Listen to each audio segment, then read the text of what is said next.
So what was your initial aims for this project? My aims were to create something that I would be proud of. Firstly, I was hoping I could learn how to direct on set, learn how to screenwrite, learn how to direct actors, and most importantly, learn how to make my own idea from scratch, writing the script, then making the storyboard, and then bringing my idea to life.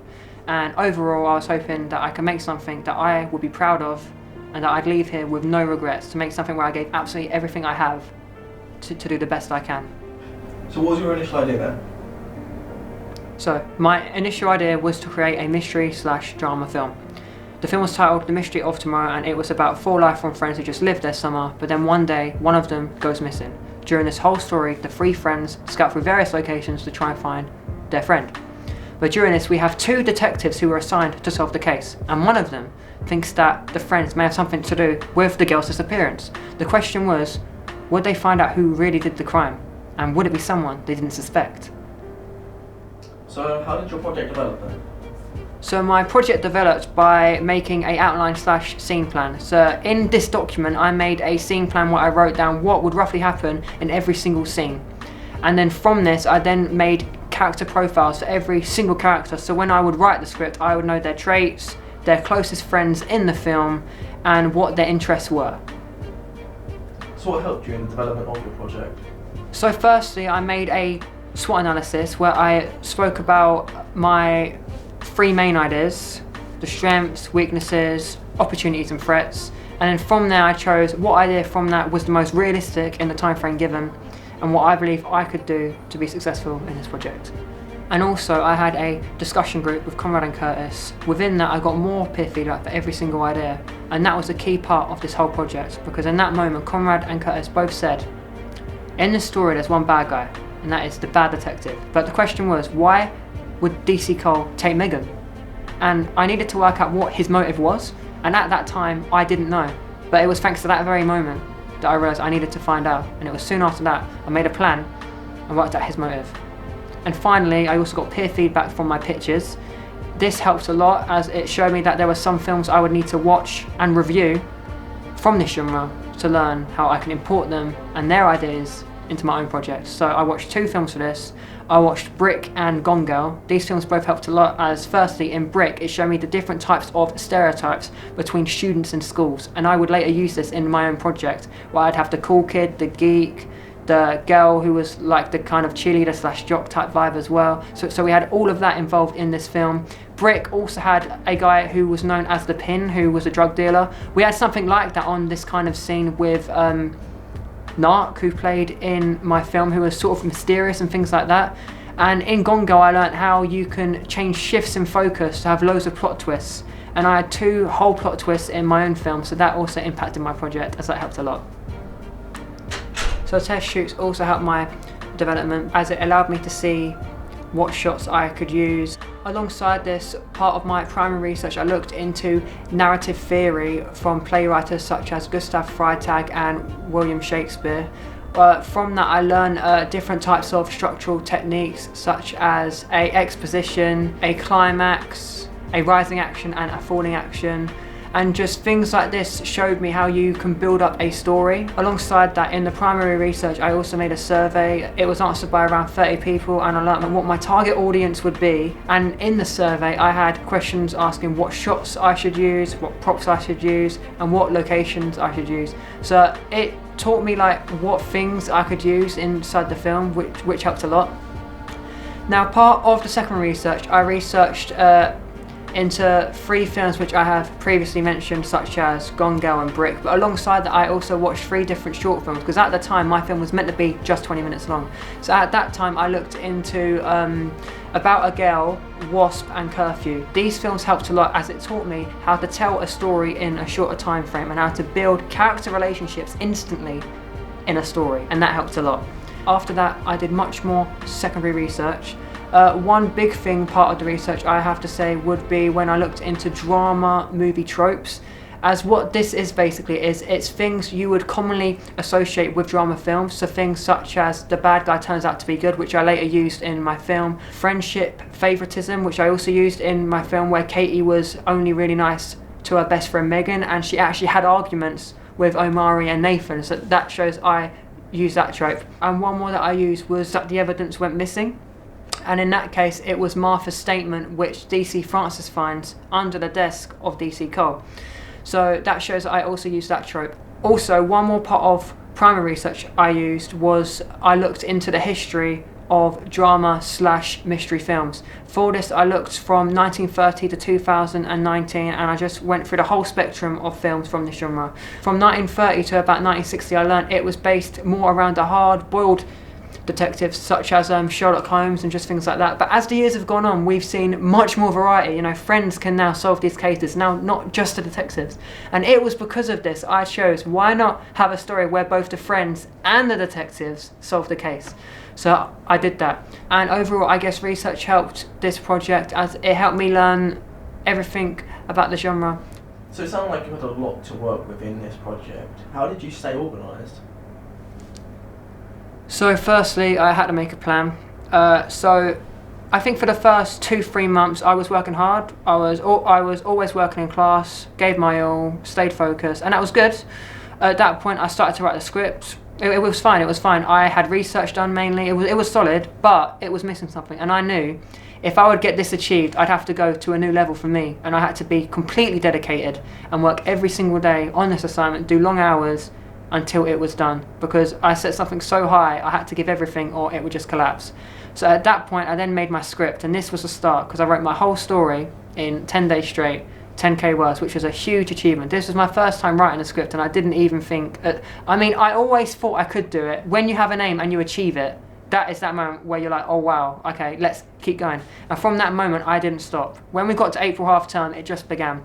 Every single day, for between 2 to 5 hours a day, I wrote my storyboard every single shot, and alongside that we had 3 shoots during that half term. That half term was the beginning of what would end up being this whole project, because that was the moment where I worked harder and better than ever and gave everything and reached a new level I didn't even know that I could achieve to try and achieve this goal, and I felt like I'd done that. Then when we came back, right after the Easter term, between April and June, continued to give everything. We had a lot of shoots and we organised it well with my cast and crew. I always asked them when they would be free, and I made sure that they'd have at least 2 to 4 days per week to work on their own projects. So what we would usually do is when we came back in term, we would work on shoots for 1 or 2 days per week in the whole week. And on Thursdays I came in and I worked on the editing process. And yeah, it went well, and I just kept working at it.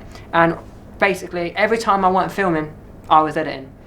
And that's basically how I just stayed organised, stayed focused, yeah. So it sounds like you had a lot to organise. Yeah. Surely there was some problems with it, weren't there? Yeah, I mean, there was one shoot, we had the football scene 15, which when you watch the film is in Mid-Kent Park, but that wasn't my plan at first. So originally it was meant to be shot at the Great Lines, but I would have a 5-minute scene where I would actually be in my own film. So this was the plan, and there was meant to be a football fight scene. But this didn't work, as when we arrived, there were travellers in caravans in the location. They threatened my cast and crew, and at that point it got quite scary really, and it was really intense. And I told my cast and crew that we would have to leave the location as it was just not safe. But yeah, I think in hindsight, I should always check the location on the day first, just in case things like this do happen. It was bad luck, but you need to be prepared and you need to plan a bit more. So I feel like that was the only problem in my planning, but for everything else it was solid and good really, yeah. Speaking of issues, what problems did you come up against? So problems. In this film there were a lot of problems. So firstly, casting. So just prior to the half term I had one cast member who could no longer play Omari. That was of course quite tough, but it kind of went further. So during half term we had to change 4 different roles and we had to recast them days and sometimes on the day of shoots. This was tough and this really tested me. And in that moment I realised, you know, if we can recast this on this day and if we can get through this, nothing can stop me now. And I think a big problem, which was huge, was when we lost Tyler for DC Cole due to work commitments, which was, you know, completely fair enough. But on that day, I needed to find a different person. And I recasted that role twice, and I still couldn't get a replacement for him. And then on the day of the shoot, my boom operator, Curtis Berry, stepped in, and he weren't sure how well he would do. This was the biggest role in this whole film. He was the antagonist, and he smashed it. In that moment, I was just thankful he stepped in. But then when I saw him act, I realised, oh my God, like, this kid can act. He was doing so well, and it was so special that during this whole film, we saw all of these actors, when someone even meant to be in the film. And they all grew in confidence so much, and to see that and be part of this whole process, it was just amazing. Next problem I faced was locations. So the only locations I had the permissions for was at Mid-Kent College, Zach's house, and my mum's house. So for Gills Park, the Great Lines, and also Dockside, I had no permission forms, which I know, a bit risky for something of this size, but look, with how much time we had left in that first time, like when we first had the assignment, it was meant to be May 4th. So at that point I thought, right, there's no time for this. I either work on my script or I waste time with all of these permission forms and do that first. But then my story would not be as detailed as it needed to be for me. So I had to make the sacrifice for that, and I think I did that well. And the final problem really was that I had to make sacrifices, you know, I had to work on this every single day, be completely dedicated, grind, you know, work hard.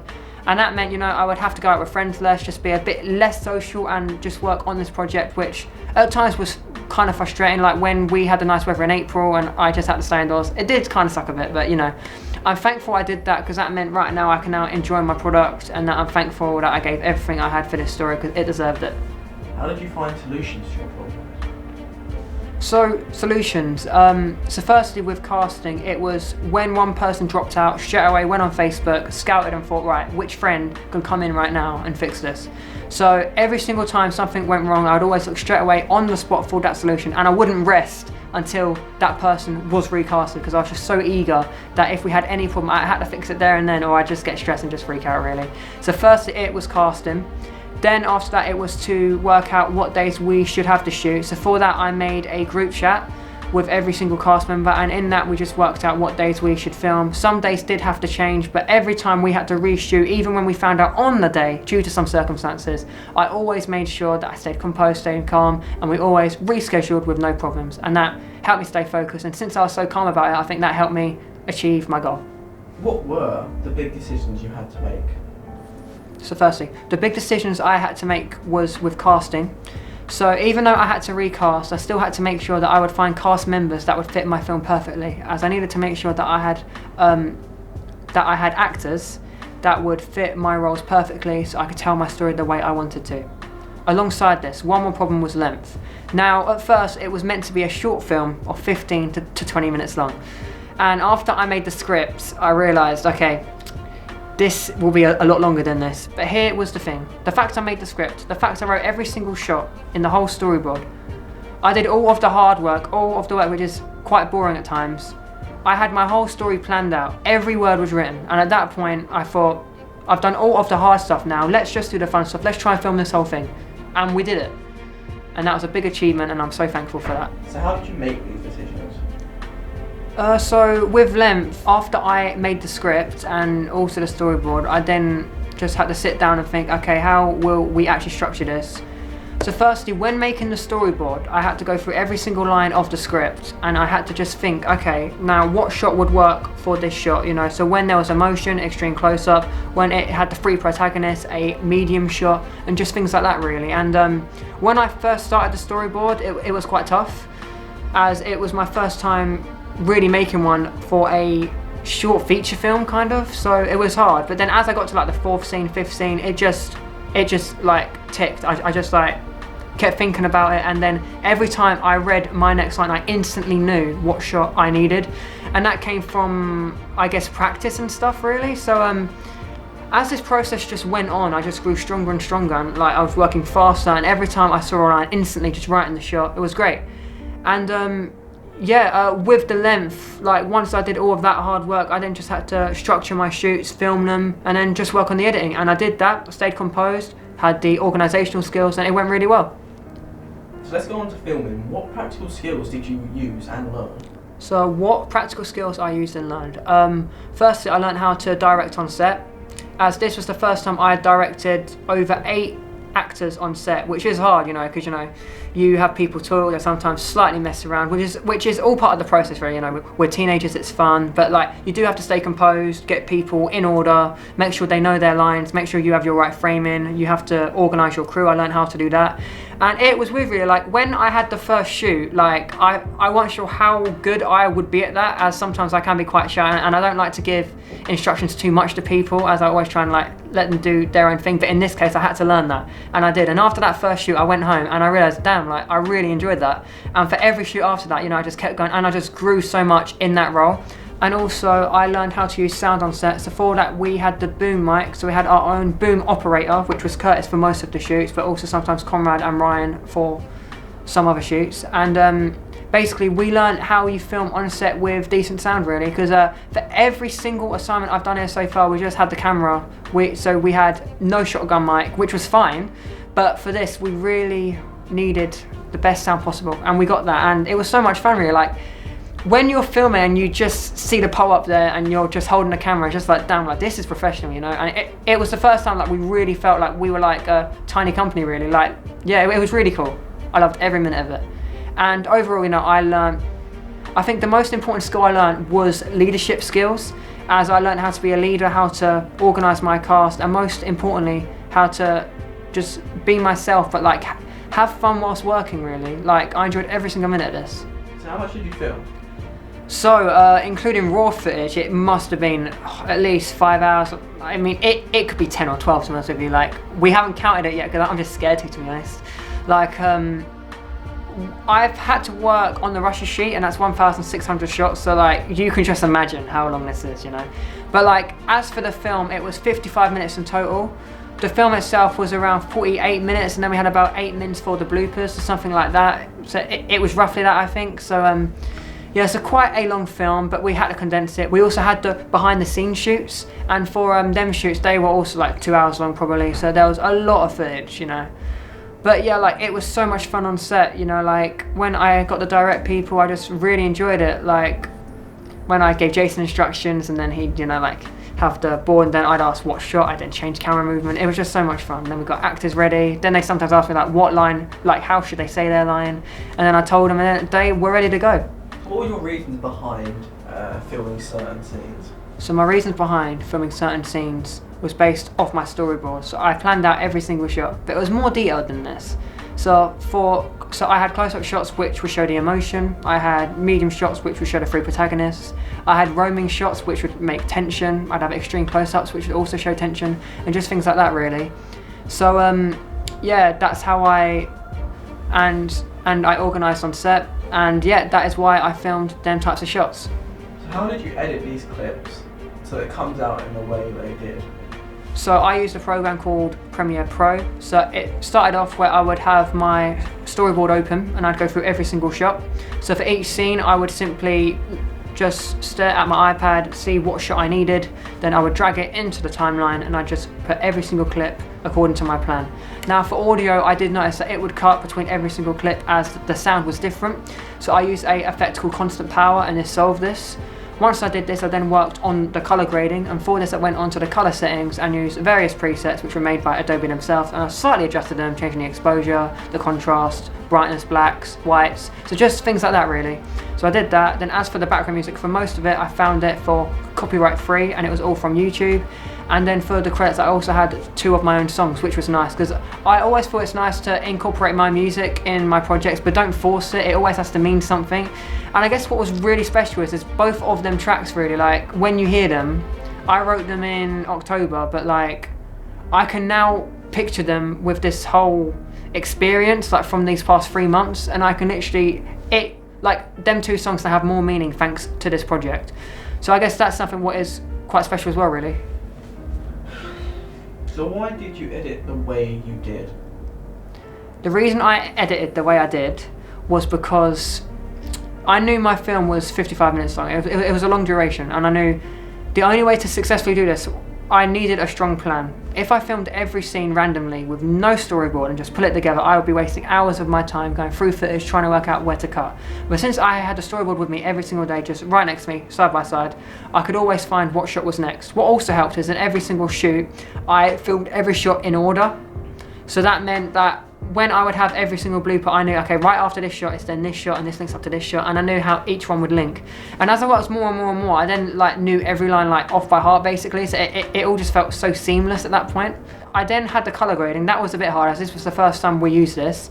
But it turned out there are loads of presets what you can use, and you can just slightly change the settings, and I did that, and it looked really cool. So I was really, really happy with that. The music, this was quite hard. I went on YouTube and I just had to scout for hours, like trying to find the perfect music for each scene, as if you didn't find the right track, it would wreck the scene. So that was hard, but in the end, I think I did well with that. So my target audience is mainly teenagers and young adults. So that would be mainly, I say, from 15 to 21.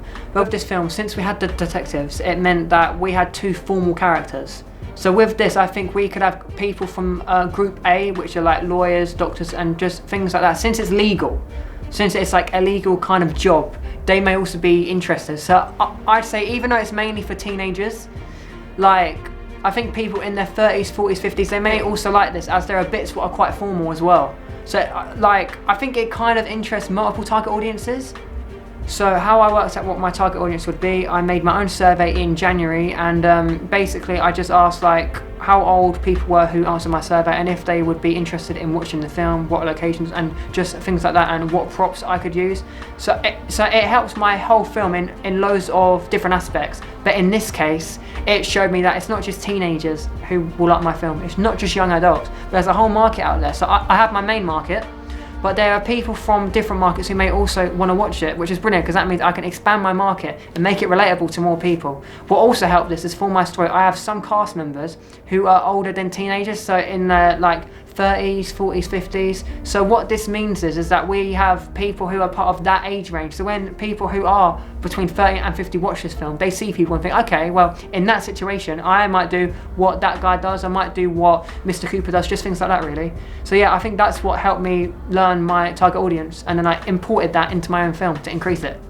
So everyone pretty much had something to relate to. Really, yeah, and I feel like that is the most important thing. Like when you watch your film, if there's one person you can just feel like you're part of them, and like, yeah, I can relate to them, it's then like, it gets you more interested.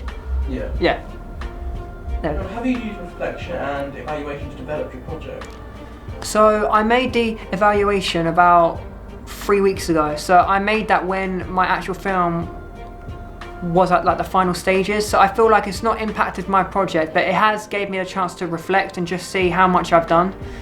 And yeah, it's like at this point, like when I had to write it up, I think I wrote the whole thing in like 3 days, when in the past it would take like 1 week, maybe 2 weeks. But like I've had to do so much work, I've just got used to it now, where like I just keep working hard, and it's not seamless, like it still is hard work, but it's like all of my thoughts are just completely coming out now. So it's really good, that. And yeah, so I guess that's what helped me. But like, I don't think it impacted my project, but it did make me see like what went well, what skills I have learned from my first like aims. But it also has shown me what things I could still improve if there was more time. But here is the thing, right? Like I will publish this whole film next month on my main channel. So every part of peer feedback will not impact my grade for this assignment on that final cut. But on the final cut I will make public, it can impact that. So the improvements I get will improve the film. So in some way, yeah. So I feel like that's a really good thing. So that sounds like you have had peer feedback. Yeah. So what sort of feedback did you get? So the feedback I have had so far is that the films are high standard. I had one which said that they thought they would see this on a TV channel, which was like a huge compliment. I was like, oh wow, because like when you see things like that, like I'm just one person and I had like 5 crew members at times, sometimes less. So when you have that, it's like, if you can have that goal with just that, it's completely amazing. But like, we also had some things which could be improvements. So the first thing I got was that the actual sound kind of cuts out a bit, and it's not smooth when each scene ends. So when each scene ends, it's fine, but it's when the next scene starts, there's like a bit of a, it's not a random pause, but it's like, it doesn't smoothly transition that well. So that's something I could work on when I have the final version on YouTube next month, so that's fine. Alongside that, one more thing which could be improved is like, if there was more time, I feel like I was so close that if there was like 2 months, I think a full film where we go a bit more in depth into certain people, like, you know, if we went more in depth with Omari, Katie, have some more scenes with them, maybe when they're crying, like, I think if we had one scene where it was Kate, she was at home and she had a mental breakdown, it will just show how she's gone from this confident girl to on the floor, like just so low. And I feel like that would be good, as when she then sees Megan again, it will show how she comes back to life and like how she grows as herself again. I feel like that might have been a really, really nice idea, but you know, for how much we have done in this time frame, it's still great. I think what could be improved is jump cuts. I think for most scenes it was great. It's just in some scenes there's slight jump cuts which can look a bit odd. The worst one though is in the final scene where my mum hugs Megan, and then the next second she's in the house and Megan's walking in, she's like, oh okay, come in. It's like she teleports, which is funny, but when you have a jump cut like that so close to the end of the story, it did suck. But like, yeah, I mean, like, that's just one jump cut in that part, so it's not the end of the world. Like, I've still done really well, but it's like, the thing is, you know, I am a perfectionist, which means, you know, like when things ain't quite there, I always think about it and I always want to improve, which is good because that's how you have the mindset to be the best. So what are your reflective thoughts about the final film? So overall, you know, I feel like I've done really well. I've worked so hard on this. I've made it my life, really. You know, I worked on this for 15, 16 weeks straight, every single day, just gave everything. I did well with the planning, the pre-production, production, also with the editing. And yeah, like, I'm really proud of how much I have achieved. I've learned so many skills and I've improved so many skills, like with directing, screenwriting, also with the editing, just like, I've learned so much, so that's great. I am satisfied with how much I've done and how the film is, but when I do see the jump cuts, I always think if there was more time, if they were fixed, it would be nearly perfect. So that is in my mind, so I'm not completely happy with it. But I feel like for how much time we've had, for how much I've done incredibly well, so I should be proud. I am proud. And yeah, I'm thankful for everyone who helped me on this whole film, you know, cast members, crew, and all of the things like that. I'm just thankful for this whole journey, really, that we had the equipment, the lighting. It's been so much fun, and I've enjoyed every minute of it.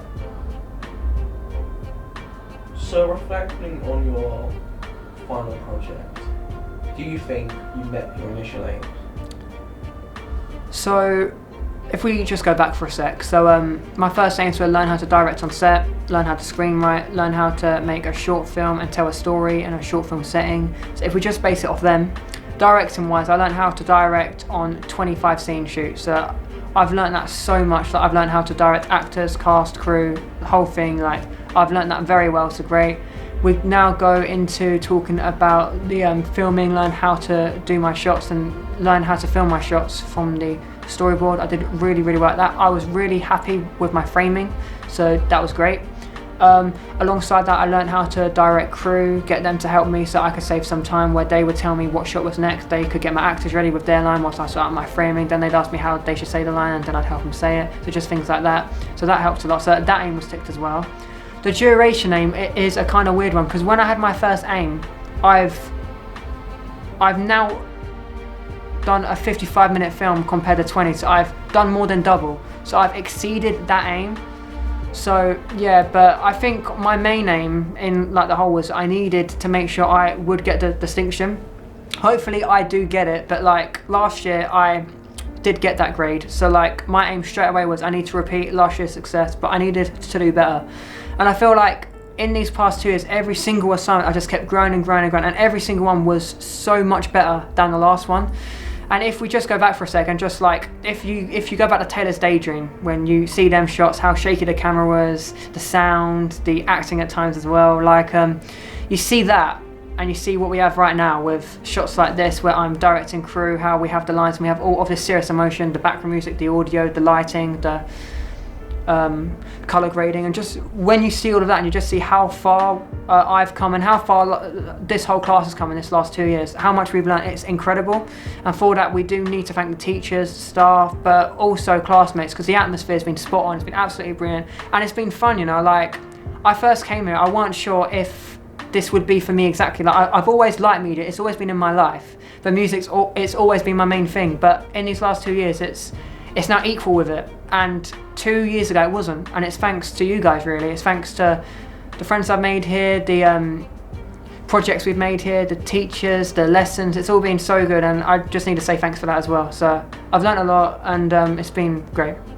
So finally, what are your thoughts about how you've worked on the FMP? So my thoughts are that this year, you know, I've gone to a new level. I've worked on it every single day. I've given everything. So I feel like I couldn't have done more. And most importantly, I have no regrets. And that was my main aim with this. I needed to make sure I gave everything and that I would be happy. And I'm very happy with this. I'm just so proud of everyone. And yeah, I can believe I have done it, but when you achieve a goal, what you've set so high and you achieve it, it's the best feeling. And I'm just absolutely buzzing. I'm so happy with it. And when we compare it to last year, I worked at home for about 5 days, and I was proud of that. Well, I worked in class, and then I worked at home for about 5 days in it. You know, I typed like 4K words, so I was sick. But this time, you know, I've worked at home every single day on it, and also during weekends as well. So like, I've given so many hours to this, like hundreds of hours really. So like, how it's changed from that. And I used to be completely satisfied with that, and now with this, I'm much more satisfied. I've reached a new level. The question is now, I need to push on from this. Next project at uni, try and make a full-length film, and then from that just keep growing and see where I can end up. But yeah, I'm very, very happy with how I've done in this project.